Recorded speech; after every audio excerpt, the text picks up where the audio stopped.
Many thanks for joining us on NTA Channel 5 Abuja News at 1. I am Abdullahi Suleiman Iyaji. We begin with figures from the Nigeria Center for Disease Control, NCDC, as at the 9th December 2020 indicates 180 new cases of COVID-19 in the FCT, making the total number of confirmed cases to be 7,716, while active cases stands at 1,345. And the number of discharged cases in the territory now stands at 6,287, and sadly, 84 deaths have so far been recorded in the Federal Capital Territory. FCT Minister of State, FCT Minister Muhammad Musa Bello has charged newly promoted policemen and women posted to the FCTA to continue to put the nation and the people first in the discharge of their duties. The minister gave the charge while decorating 20 newly promoted inspectors and sergeants of the FCT Police Command with their new ranks. Ifeanyi Ezumba reports. FCT Minister Malam Muhammad Musa Bello stressed that the promotion, which was part of a series of promotions of police personnel across the country, was also a part of appreciation by President Muhammadu Buhari for the good work of the men and women of the Nigerian police in the protection of lives and property. President Muhammadu Buhari has initiated a number of reforms that are targeted on your welfare, on your career development, on your training, and on the overall improvement of your capacity to be able to provide a very critical constitutional role of providing internal security in Nigeria. Among the 20 police personnel decorated, 10 were promoted from sergeant to inspector and 10 from corporal to sergeant. In a related development, FCT Minister also decorated 8 officers and men of the Nigerian Security and Civil Defense Corps, NSCDC, 7 in the FCT. In his remark during the ceremony, the FCT Minister congratulated the promoted officers and urged them to work harder to justify their elevation. In Abuja, Ifeanyi Ezumba, NT News. Meanwhile, the Federal Capital Territory Administration is taking foresighted steps in the implementation and provision of alternative mass transportation means such as the Abuja Rail Mass Transit and the bus transit systems. FCT Minister Malam Muhammad Musa Bello says these 2 measures will no doubt take off the pressure on roads. This was at Abuja Bus Rapid Transit Stakeholders Validation Workshop in Abuja. Ifeanyi Ezumba again has the report. The objective of the workshop is to review the conceptual designs that have been developed for the system, evaluate the project's technical, financial, and economic feasibility, and develop a preliminary and detailed designs for the implementation of the projects. It has also brought about several transportation challenges, which resulted in adjustment of some of our transportation policies, such as the prohibition of commercial motorcyclists, popularly known as Okada, from operating in the federal capital city. Despite the signature and startup dealers encountered since approval of that financing, we are very delighted that the study is now completed and provides the necessary information, not only for its finalization, but also towards the implementation. Acting Secretary, FCT Administration Transportation Secretariat, Alice Ade Achu, says the Abuja BRT will run from Eagle Square in the Central Business District in the FCT to Auta Balefi in Nasarawa State. It is the review of this document that will give us a working document that will lead to the implementation of the bus rapid transit project. The FCT. Participants at the workshop are expected to review extensively documents provided and express their opinions. In Abuja, Ifeanyi Ezumba, NT News. Thank you, Ifeanyi. Lawyers have made a case for strengthening the rule of law, curbing corruption, and reducing impunity in Nigeria at a workshop to commemorate the World Anti-Corruption Day organized by the Nigerian Bar Association, Buhari branch in Abuja. The report. If you speak the truth, you will die. If you lie, you will die. So it's better to speak the truth and die. Remember him from the upper legislative chamber of the Nigerian Senate, Senator Dino Melaye, made even more popular by those words, is at it again in a familiar terrain on an anti-corruption advocacy. The electorate will not vote for politicians except they give them money. The electorate is greedy. When the man now use money to win election, lawyers will not collect reasonable money for tribunal. They charge tribunal matter is. That's why I went to become a lawyer. I want to recoup what I have spent. They will charge you so.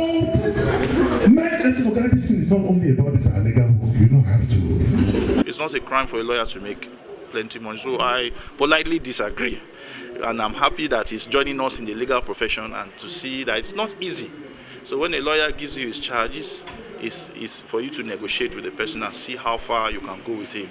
But I agree that lawyers should not be used as conduit pipe to bribe judges and to influence and to pervert justice. That is even a criminal offense. Unlike Melaye, an aspiring lawyer, experienced practitioners like Joseph Daudu, a senior advocate of Nigeria, and Monde Ubani, who joined the discussion virtually, minced no words on the need for swift action. The way and manner people commit corrupt practices is what I would think any serious government that wants to fight corruption should look at. Political corruption, it was unanimously agreed, destroys the very fabric and building blocks of nationhood and erodes ethical foundation. Hence, attention must shift towards inculcating the right values. Abdullahi Suleiman Yaji. Al-Habibiyya Islamic Society, in continuation of her anti-corruption project, encouraging accountability and transparency through faith-based intervention, ITFINE, held a one-day sensitization for students of Activism Islamic Model School, Maraba, Nasarawa State. Hakimat Aliyu has details. The event, which is in commemoration of the 2020 World Anti-Corruption Day, focuses on the theme, Recovery from COVID-19, Role of Accountability and Transparency.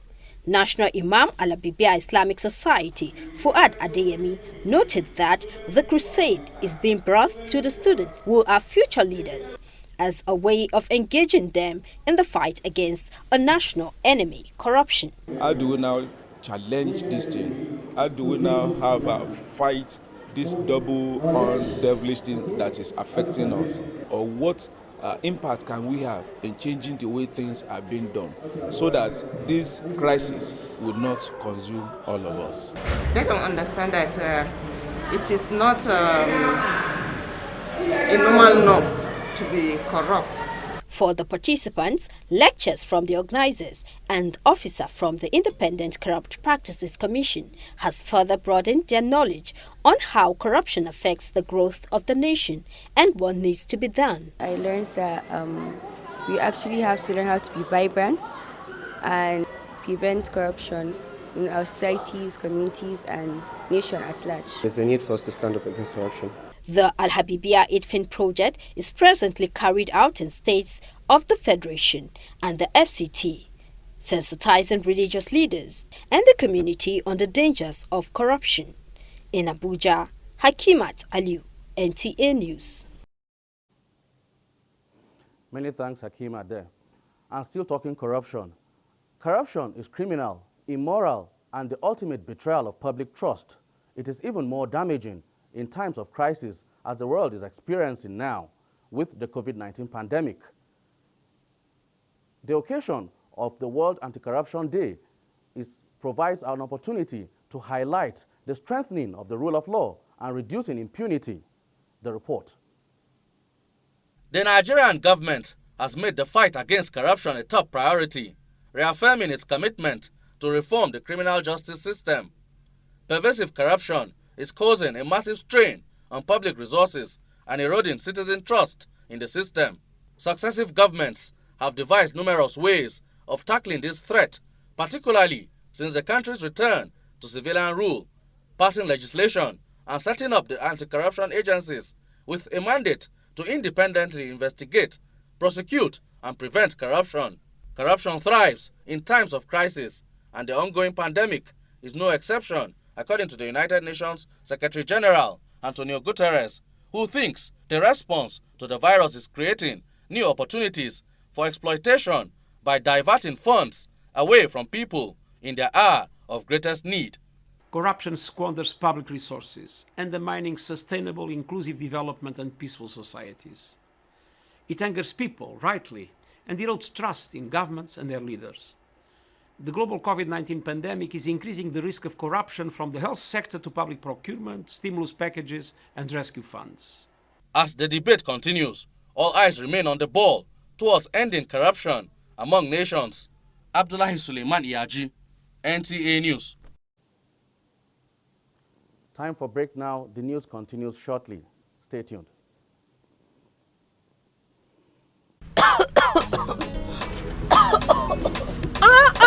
Please cover your mouth like this with your bent elbow. Cover my mouth for what? Corona don't go from Niger. I beg auntie, no disturb my life. No. Coronavirus pandemic is not over. Don't relent in observing safety protocols and good hygiene. Frequent hand washing with soap and water for at least 20 seconds or use alcohol-based hand sanitizers. Practice good respiratory etiquette, including covering coughs and sneezes. Like that. Avoid close contact with a sick person. Cover your mouth and nose with a mask when around people. Clean and disinfect frequently touched surfaces. You're absolutely right. Coronavirus is still with us. Remember, coronavirus pandemic is not over. Protect yourself and others to stay safe. This message is brought to you by NTA Channel 5, Abuja, the Unity Station.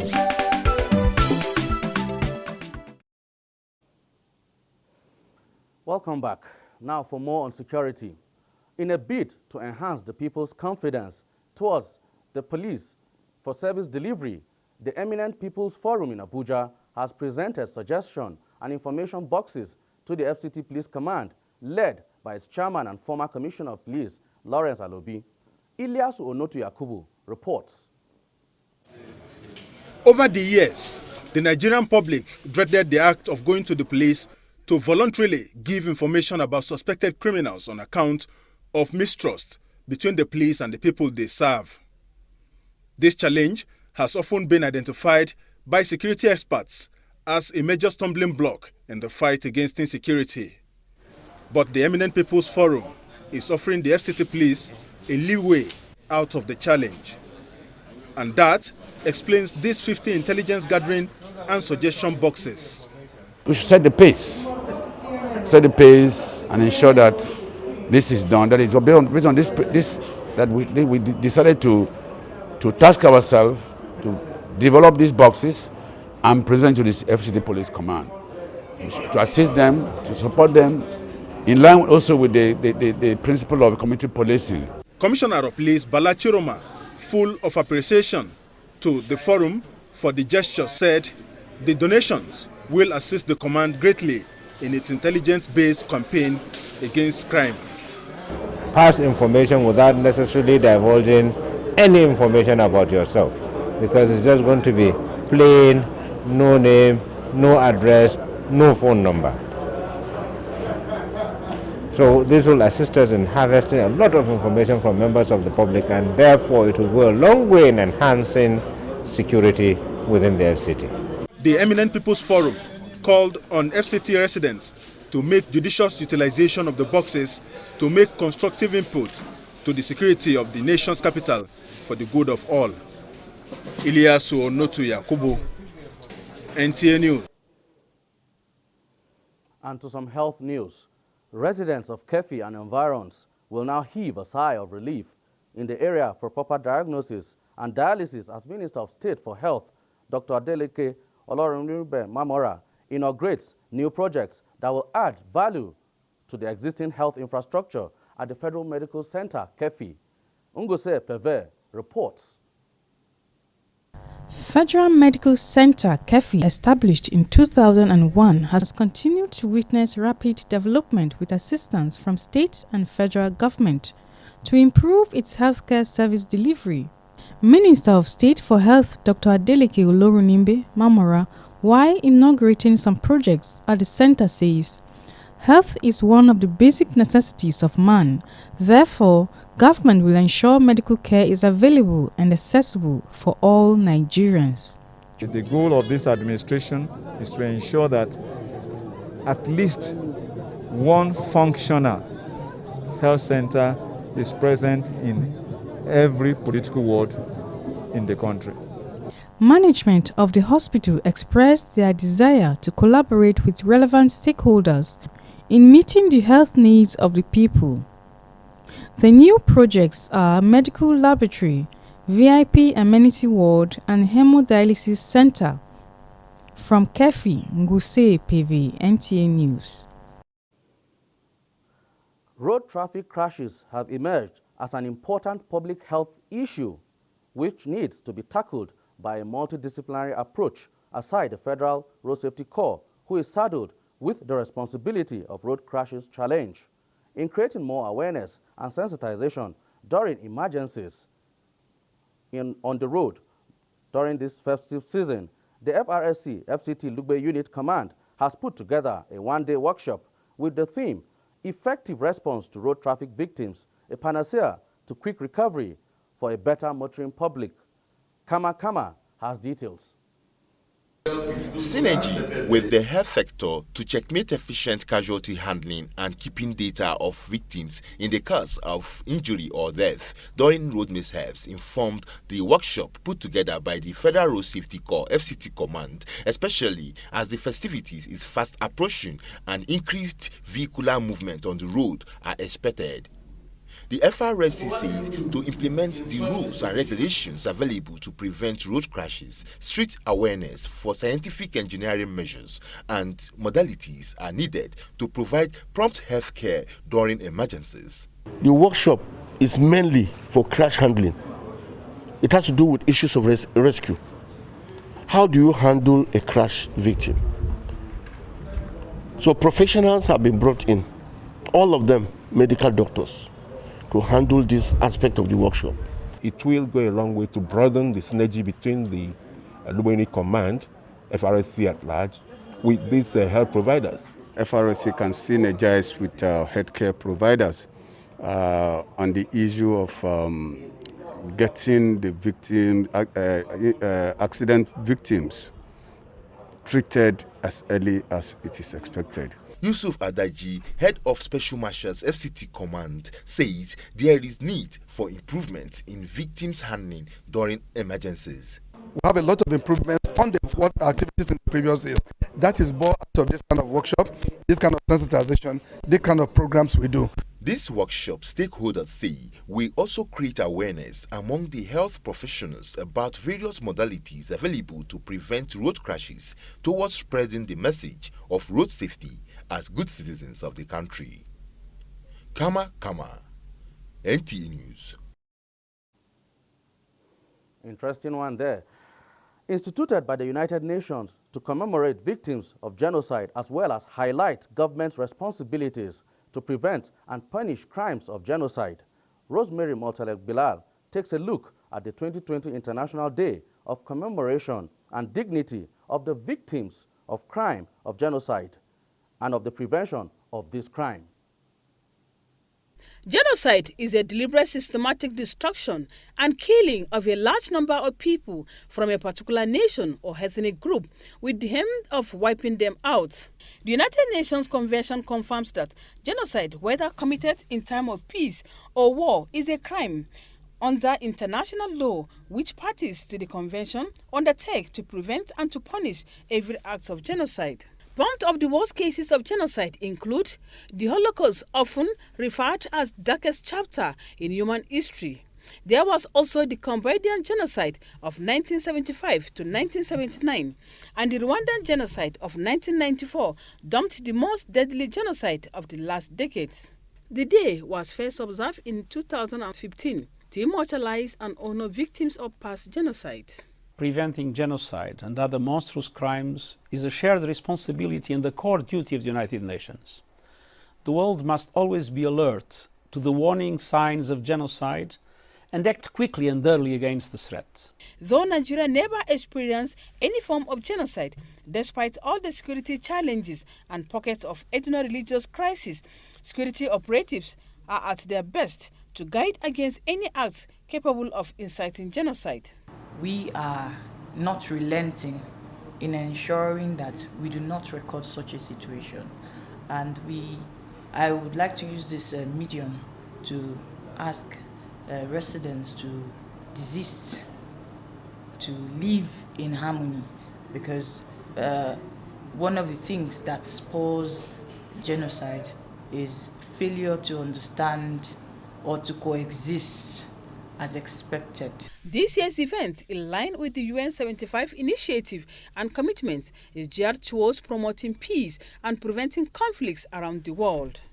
Rosemary Molteleng Bilal, NTA News. As the 16 days activism against gender-based violence continues the world over, different groups and organizations are lending their voices to end this scourge. For the Plan International, a non-governmental organization, the campaign was marked with art exhibition and a roundtable with panelists in Abuja. Tessie Omeri reports. It's been about 10 days out of the 16 days activism against gender-based violence, a campaign to galvanize action to end violence against women and girls around the world. For Plan International, an independent development and humanitarian organization that advocates children's rights and equality for girls, what better way to participate in the 16 days activism than to send a message through the work of arts? Using the art, will be able to pass that message to say that, look, violence against women is a no-no, and it's also about empowering them so that they can actually reach their full potentials. A roundtable discussion with the theme, Rows of Conquered Thorns and Crowns, featured panelists who centered their discussions on the need to change the perspective and promote the fact that the girl child has equal rights like every other citizen. So it's very important beyond the 16 days for every one of us to take action and ensure that indeed we have a world where everybody will feel safe. No matter who they are, no matter what their choices are, and no matter what gender they belong to. I use my art to tell stories about women and how I view women and how women should be treated in our world today. There is no gain in attacking anybody physically, emotionally, psychologically, any way. There is no gain at all. There is the general consensus by all that though the COVID-19 lockdown further escalated the rate of gender-based violence, women should be seen as human beings first with equal rights and privileges. Tessie Omeri, NTA News.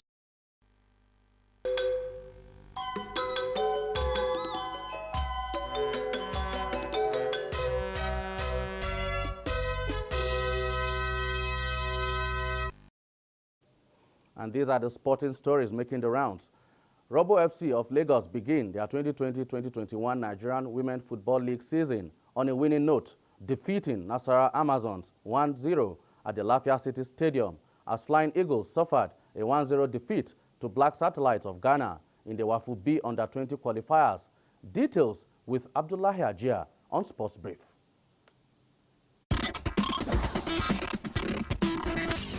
As the Nigeria Women Football League returns for the 2020-2021 season, the opening game between Nasarawa Amazons and Robo FC, which was watched live by the chairperson of the Nigeria Women Football League, Aisha Falode, and wife of Nasarawa State Governor Salifat Abdullahi Suley, saw the visiting team securing maximum 3 points by a lone goal victory through a 32nd minutes effort of Sobowale Rukaya. 182 games are expected to be played in 26 weeks, while the champions and runners-up will qualify to play in the inaugural CAF Women Champions League. Meanwhile, the Flying Eagles of Nigeria's chances of progressing to the 2021 Africa Under-20 Nations Cup took a big hit on Wednesday as they were defeated 1-0 by the Black Satellites of Ghana in the Wafu Zone B Championship in Porto Novo. The Flying Eagles' only hopes of progression to the semi-finals will now depend on a Ghana win over the Cote d'Ivoire side.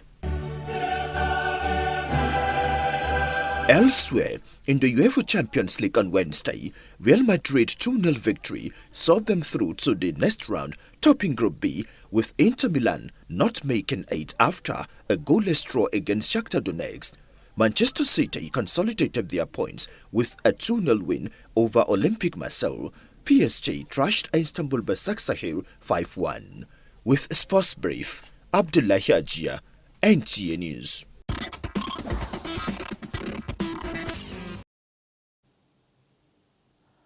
It's a wrap for the news at 1, but before we go, as the second wave of coronavirus ravages more countries around the world, please wash your hands with soap and water for at least 20 seconds, especially after you have been in a public place.